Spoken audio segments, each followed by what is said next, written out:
Hey there, fellow sci-fi aficionados. Rocket, welcome back to the channel where we dive deep into the cosmos of speculative fiction. Today, we're embarking on a hyperdrive journey through the evolution of science fiction, tracking its trajectory from ancient myths to the multidimensional narratives of today. Buckle up, because this isn't your average history lesson. So, why does science fiction matter, anyway? I mean, we've all geeked out over a good space opera or pondered the ethics of AI with a gripping novel. But beyond the entertainment, sci-fi has been a mirror and a compass, reflecting our societal anxieties and aspirations while pointing us towards possible futures. The big question we're tackling is, how has science fiction evolved over time to influence and be influenced by our world? Let's rewind, way back. Ever thought about how ancient myths are the og sci-fi? Tales like the Epic of Gilgamesh or Icarus's Flight weren't just bedtime stories. They grappled with human limitations and the desire to transcend them. The Greeks toyed with the idea of automata, think Talos, the bronze giant, hinting at early concepts of artificial life. Fast forward to the Enlightenment era. The 17th and 18th centuries saw a surge in scientific discovery. Figures like Galileo and Newton were redefining our understanding of the universe. Literature began to reflect this, blending empirical observations with wild imagination. Enter Mary Shelley in 1818 with Frankenstein, or the modern Prometheus. At just 20 years old, Shelley delved into themes of creation, ethics, and the hubris of man, topics we're still obsessed with today. Fun fact: Frankenstein is often hailed as the first true science fiction novel, merging Gothic elements with scientific possibility. Now, let's talk about the dynamic duo who really set the stage, Jules Verne and H.G. Wells. Jules Verne, the French visionary, penned classics like Journey to the Center of the Earth, 1864, and 20,000 Leagues Under the Sea, 1870. Verne had this knack for predicting technological advancements. Submarines, lunar modules, you name it. On the flip side, H.G. Wells, the British maestro of sci-fi, used speculative ideas to critique society. The Time Machine, 1895, wasn't just about time travel. It was a social commentary on class division. And who could forget The War of the Worlds, 1898? This era saw the emergence of scientific romance, a term before science fiction was even coined. Writers blended romanticism's emotional depth with futuristic concepts, reflecting both optimism and skepticism about progress. Jumping into the early 20th century, the scene explodes with pulp magazines. In 1926, Hugo Gernsback launched Amazing Stories, the first magazine devoted exclusively to science fiction. He actually coined the term scientifiction, which thankfully evolved into science fiction later on. Pulp mags were the breeding ground for space operas and heroic tales. Characters like Buck Rogers and Flash Gordon captured imaginations, offering escapism during the Great Depression and the turbulent times leading up to World War II. Then came the golden age of science fiction, circa 1938 to 1946. This period was all about hard SF, emphasizing scientific accuracy and technical detail. Legends like Isaac Asimov, Arthur C. Clarke, and Robert A. Heinlein built worlds that questioned humanity's place in the universe. Swinging into the 60s and 70s, sci-fi got, well, trippy. The New Wave movement infused the genre with experimental styles and deeper psychological themes, mirroring the era's social upheavals. Take Philip K. Dick's 1968 novel Do Androids Dream of Electric Sheep?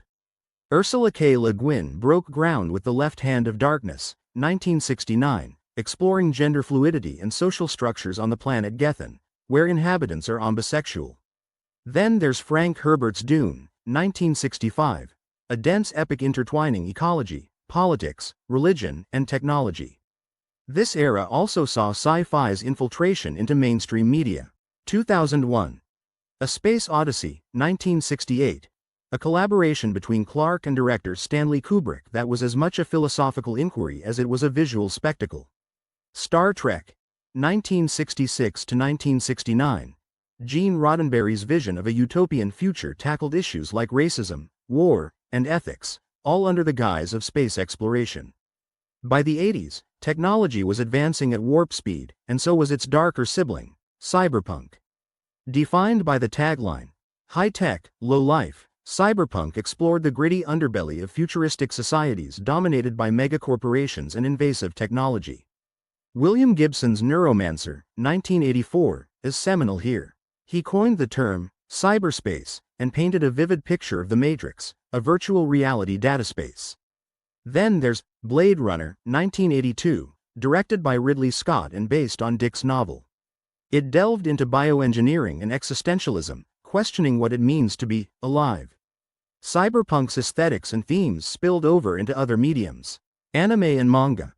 Akira, 1988, and Ghost in the Shell, 1995, fused cyberpunk with Japanese cultural elements, adding layers of philosophy and spirituality.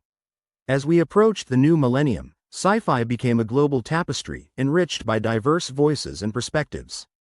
Writers like N.K. Jemisin shattered ceilings. From China, Liu Cixin's The Three-Body Problem, 2008, brought a fresh take on first contact narratives. The digital age also transformed storytelling. Online platforms.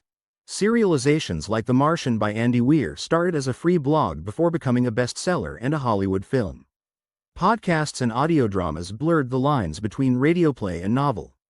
Video games emerged as a new frontier for sci-fi narratives. Streaming services have further democratized content creation, leading to a boom in sci-fi series like Stranger Things and The Expanse. Now, let's geek out on how sci-fi hasn't just mirrored technological advancements but sometimes inspired them. Star Trek's communicators. Martin Cooper, inventor of the first mobile phone, credited them as inspiration. On the ethical front, sci-fi has been a sandbox for debating AI ethics. Asimov's 3 laws of robotics are often cited in discussions about autonomous machines. Educationally, sci-fi boosts interest in STEM fields. According to a 2014 study by the University of Valencia, students exposed to sci-fi were more likely to pursue science and engineering careers. So, where's the genre headed? We're seeing a rise in eco-fiction, tackling climate change head-on. Space operas are making a comeback with nuanced takes. Becky Chambers' Wayfarers series offers a more hopeful, character-driven perspective on space exploration. Technologically, storytelling is becoming increasingly immersive. Virtual reality.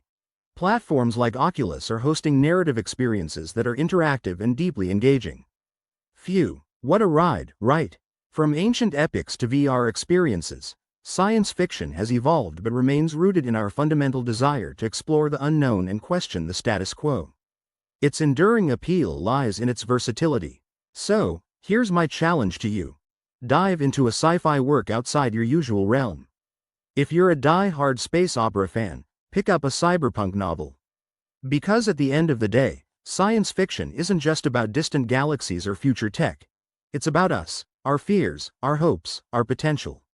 As we gaze up at the stars or into the pixels of our screens, let's keep asking the big what ifs and pushing the boundaries of our imagination. After all, today's science fiction could be tomorrow's reality.